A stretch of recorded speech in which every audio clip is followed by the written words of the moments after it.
Britons have staged a mass demonstration to protest against the UK's use of armed drones in Afghanistan. Did you kill today? David Cameron, CIA! How many kids did you kill? David Cameron, CIA!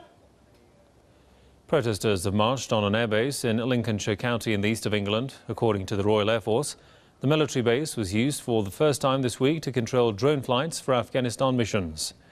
Britain's military previously controlled the drones from the Creech Air Base in the US state of Nevada. Rally organisers have said they want to press the government to abandon the use of drones, which they say have been responsible for killing thousands of civilians in war zones.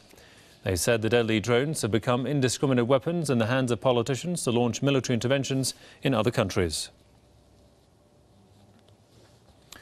Let's go to San Francisco and talk to Richard Becker with the A.N.S.W.E.R coalition. Welcome to the programme. So, Mr. Becker, we're seeing the drone campaign going from the United States to Britain. How widespread is this drone strategy going to become? Well, we hope that it will become a worldwide movement to end drone warfare and all the wars, in fact. But it's very important that the demonstration that happened today, 2 weeks ago, there were demonstrations in many cities in the United States, a National Day of Action. There are demonstrations taking place today in Western New York, in Syracuse, New York. And what makes it so important is that the governments of the United States and Britain, which have acted as partners in the wars in Afghanistan and Iraq, see the drones as not only lethal weapons, but politically convenient weapons that they can use with casualties only occurring on one side, which they hope will diminish anti-war sentiment inside the U.S., inside Britain. So it's very important that this movement rise around the world, and particularly and we know that there's a great anger toward the use of drones in Yemen and Pakistan and Afghanistan and Somalia and elsewhere.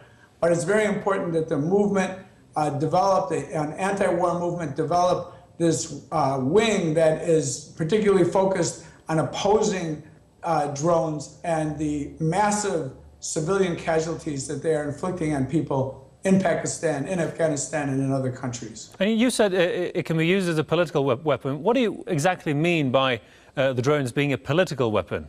In what sense? Yes, it's politically convenient from the point of view of the Pentagon, the White House, 10 Downing Street, because the casualties are all inflicted on the other side. There are no casualties, or at least, there are no fatalities on the British side or on the US side of those who are piloting these drones, because they're sitting safely inside darkened rooms at computer screens and selecting targets and acting as judge, juries, and executioners without really risking any harm to themselves. And from the point of view of the leaders in the US and in Britain, minimizing their own casualties is, from their point of view, key to minimizing public opposition to this form of warfare. So do you think the US is using this drone strategy in order to counter its economic problems in the defense budget?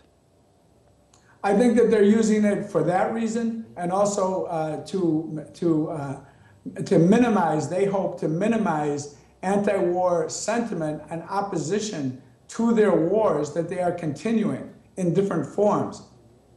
So that while nearly all the US troops are out of Iraq, having left Iraq in a terrible situation, and they are cutting down the number of troops in Afghanistan, they want to be able to continue along the lines of a strategy of global domination to wage wars, to intervene militarily in many countries around the world, but to be able to do so in a way that's politically less expensive and economically less expensive, although the expense for the drones is also very, very high in economic terms.